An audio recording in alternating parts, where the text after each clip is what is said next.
नवरात्रि साल में सिर्फ 2 बार ही नहीं आती, बल्कि कुछ नवरात्रे ऐसे भी होते हैं जिनमें पूजा गुप्त रखी जाती है। न शोर न सजावट, सिर्फ साधना और तंत्र, मौन तपस्या। इसे कहते हैं गुप्त नवरात्रि।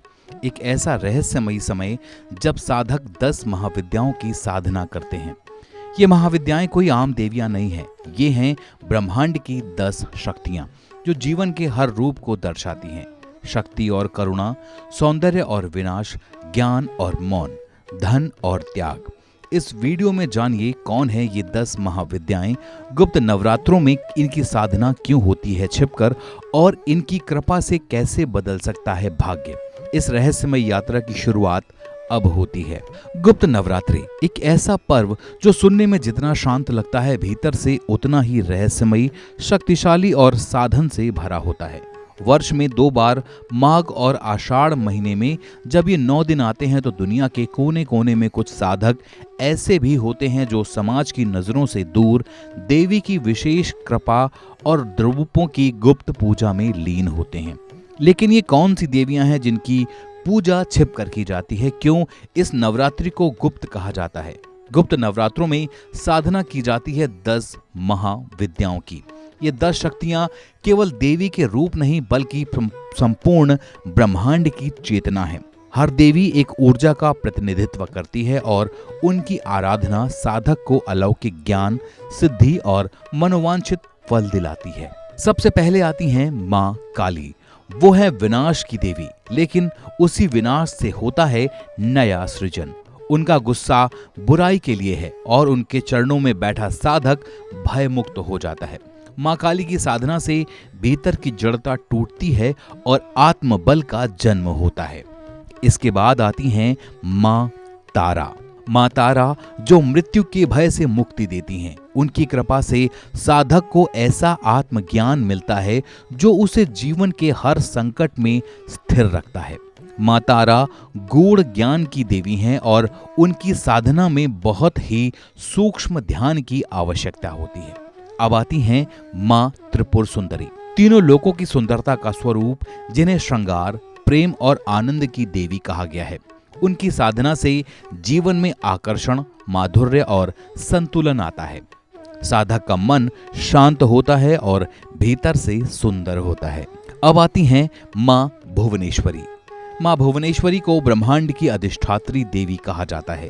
ये देवी न केवल आकाश को बल्कि जीवन के हर पहलू को नियंत्रित करती हैं। इनकी पूजा से जीवन में स्थायित्व और संतुलन आता है। फिर आती हैं मां छिन्नमस्तिका।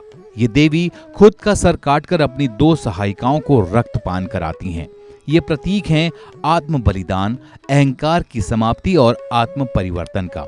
उनकी साधना कठिन मानी जाती है, लेकिन जब वो कृपा करती हैं तो साधक में अभूतपूर्व मानसिक और आत्मिक शांति और शक्ति आ जाती है। मां त्रिपुर भैरवी। मां त्रिपुर भैरवी एक उग्र रूप, जिनकी साधना से भीतर का भय समाप्त होता है।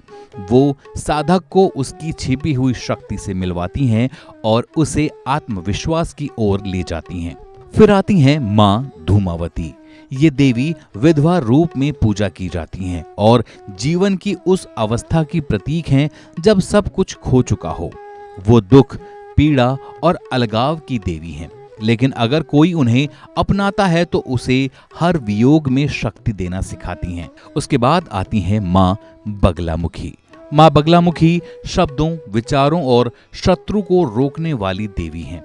उनकी साधना से वाक सिद्धि प्राप्त होती है, जिससे आपकी बातों में शक्ति आ जाती है और विरोधी शांत हो जाते हैं। फिर आती हैं मां मातंगी। ये देवी कला, संगीत और वाणी की अधिष्ठात्री हैं। उनकी पूजा से साधक की अभिव्यक्ति स्पष्ट होती है और वो समाज में अपनी बात मजबूती से रख पाता है। और अंत में आती हैं मां कमला देवी। ये श्री लक्ष्मी का ही अधिष्ठात्री और शक्तिशाली स्वरूप हैं। ये ना केवल भौतिक धन देती हैं, बल्कि आध्यात्मिक ऐश्वर्य भी प्रदान करती हैं। इन 10 महाविद्याओं की पूजा गुप्त नवरात्रों में की जाती है। कोई मंत्र साधना करता है, कोई ध्यान में बैठकर ऊर्जा जगाता है, कोई साधक पूरी रात जागकर यज्ञ करता है, तो कोई मौन रहकर भीतर देवी को अनुभूत करता है।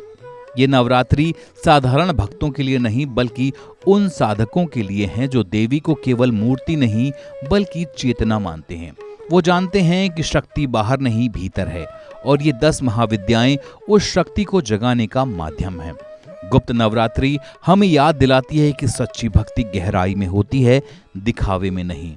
और जब आप अपने भीतर की देवी को पहचान लेते हैं तो पूरा ब्रह्मांड आपका साथ देने लगता है। जय माता दी।